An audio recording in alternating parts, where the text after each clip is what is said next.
what Sigma males must realize, what they must own, and what they must integrate for themselves.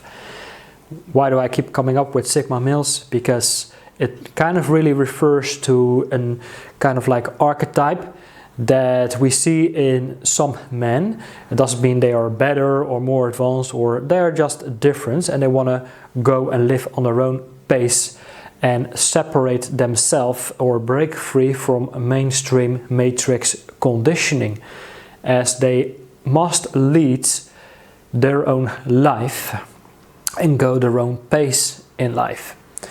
Now, like it or not, we all kind of course, as human beings, we live here in this matrix. We were born, we went to school, we were programmed and conditioned to think in a certain way. Now, if some of that doesn't really truly resonate with us, then if I would look back in my early 20s, I became very angry and frustrated, and I wanted to break out of it no matter what. And I was really focused, like I must make money in order to break free. I must go after the financial freedom and all of it, no matter what. And I did that and I had that until I realized, wait a minute, that also kind of feels empty. And then what we see is that, okay, so we have a business, it collapses and all of it, and then we go on to a much deeper soul-searching journey, like who am I really? What is that I really came here to do?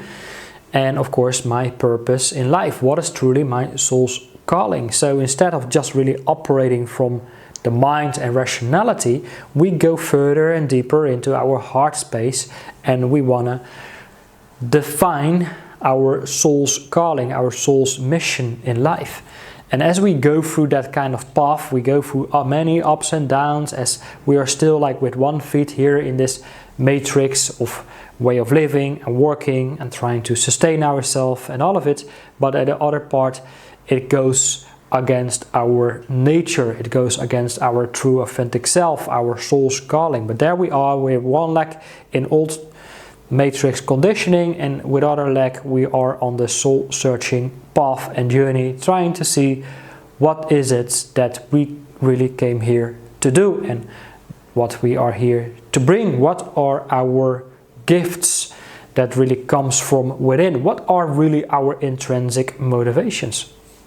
So as we are going through life trying to remember, basically, is getting in touch with our authentic self, our true essence, eventually we get to a point where we are creating a new kind of vision for ourselves. And that vision is of course like connected with our mission, with our purpose. Now eventually we also must realize, wait a minute, we don't really need and want a job in our life in order to sustain ourselves, to exchange our mental health, our physical well-being, just to earn yourself a living where you get squeezed out like a lemon, where you sell your soul for income, stability and security. Because maybe we go through this path, we do a lot of things, but it is not really fully aligned yet.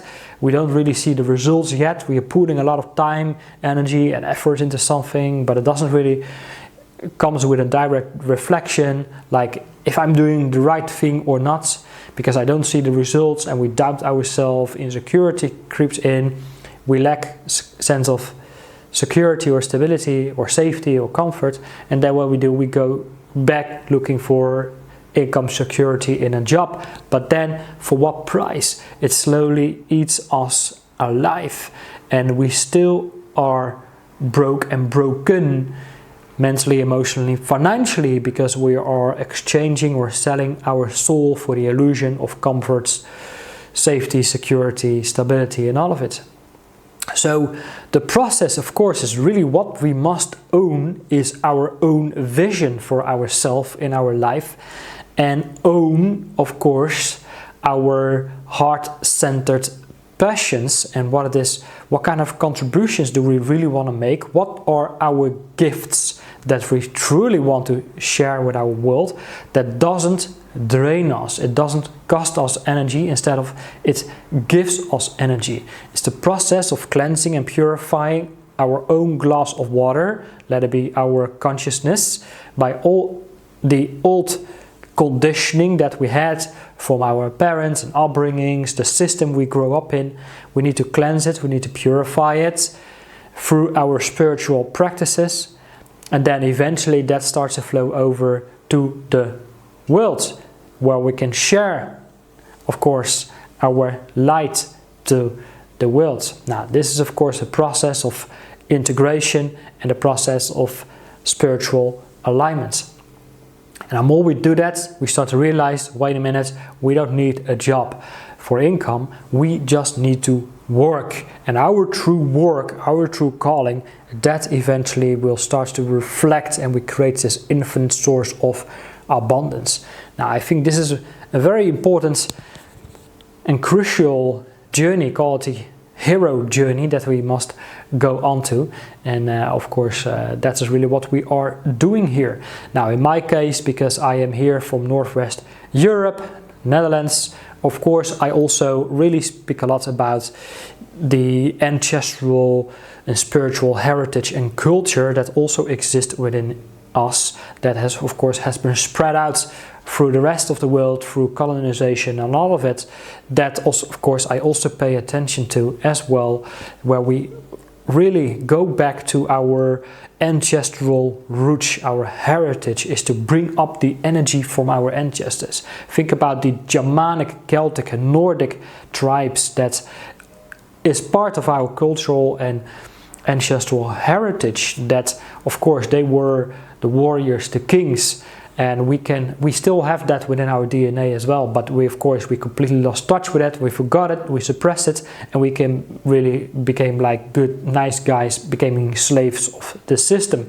And we are here to break out of it and to claim and own our freedom, independence. And then we can only create it when we come together as lone wolves, and where we unite with a pack of wolves and really take full ownership and responsibility over our spiritual purpose and the purpose we want to bring here in the world through creative, inspired action and spiritual, holistic entrepreneurship. Okay, so that's really the community that I'm building here.